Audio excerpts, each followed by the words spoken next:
কারবারটা কি দেশে দেখছো? দাড়িপাল্লা ছাড়া এদের সাথে কোনো মানুষই দেখি না। এমনও হইতে পারে আমার ভাই হয়তো কোনোদিন ইবাদত করার সুযোগ পায় নাই, ওই শুকটান দেওয়া বিড়ির মধ্যেও যদি সে ওই দাড়িপাল্লার দাওয়াত দিয়া আল্লাহর দ্বারে কবুল হয়ে যায়, এমনও হইতে পারে পিছনের সব আল্লাহ মাফ করে দিয়ে তার তো ভালো।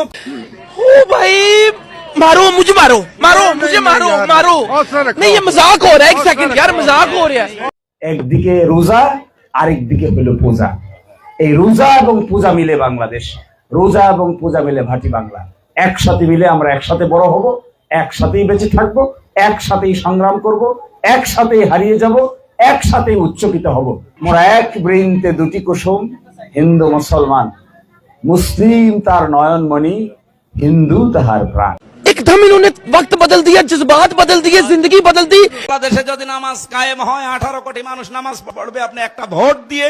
18 কোটি মানুষের বাংলাদেশে যদি নামাজ কায়েম হয় 18 কোটি মানুষ নামাজ পড়বে আপনি একটা ভোট দিয়ে। 18 কোটি মানুষের নাম রাশিকা মান্দানা নাম শুনেছেন? কত সহযোদ্ধা তাদেরকে আমরা হারিয়ে ফেলেছি, কত মা তাদের সন্তান হারিয়ে তাদের বুক খালি হয়ে গিয়েছে, বলতে পারবো না। দেশের এরকম পরিস্থিতি শুধু ইলেকশন না, এটা আপনাদের ভোট আমাদের খুবই দরকার। প্লিজ ভোট দেবেন। ফেসবুক চালাতে হবে এই নির্দেশ আছে কোরআনে। এখন তো বলা ফেসবুক হারাম না। ওয়াইজু বাইদিনা দা রাব্বাহু আন্নি মাসানিয়াদ গরু। আল্লাহ পাক বলেন ফাস্তাজাবনা লাহু, আমি আল্লাহর ডাকে সাড়া দিলাম, তার মানে তাকে লাইক দিলাম। ফাকাশাফনা, তার ওইটা আমি দূর করে দিলাম কষ্টটা, তার মানে কি তার ওই কষ্টটা আমি শেয়ার করে সরিয়ে আর সহ্য করবো না। কালকে আতিফাস্তানের কনসার্ট হবে।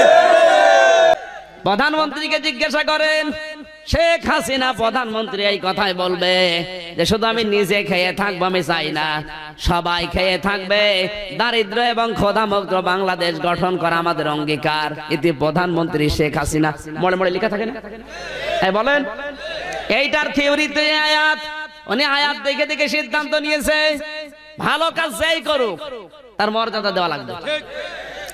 ডিজিটাল বাংলাদেশ গঠন করার জন্য যে স্বপ্ন দেখেছেন তিনি অবশ্যই কোরআনের আয়াত দিয়েই করেছেন, যেন মুসলমানের নেই। এক কথা বলছেন এখানে 16 কোটি মানুষের জননী প্রধানমন্ত্রী শেখ হাসিনা যে স্বপ্ন দেখেছে এটা বাস্তবায়নের জন্য যে কাজ করবে না, সে যে দলের লোক হয় হোক ও জাহান্নামে যাবে। এ পৃথিবীর সবচাইতে বড় স্বৈরাচারী ফেরাউনের পরে এই হাসিনা। আপনার মতো মানুষরাই কিন্তু 52 চেতনার বিরোধী। এই যে মেয়েটা, এটা 71 বিরোধী, ওরা জুলাইয়ের চেতনা বিরোধী, উনি অগস্টের চেতনা বিরোধী। এই যে আপনি কোথায় যাচ্ছেন? আপনি তো 24-এর চেতনা। 16 বছর আজান দিতে দেয়নি সালেমরা। ছাত্রলীগের ভাইদের নাকি ঘুমের ডিস্টার্ব হবে, এজন্য ফজরের আজান হইতো না।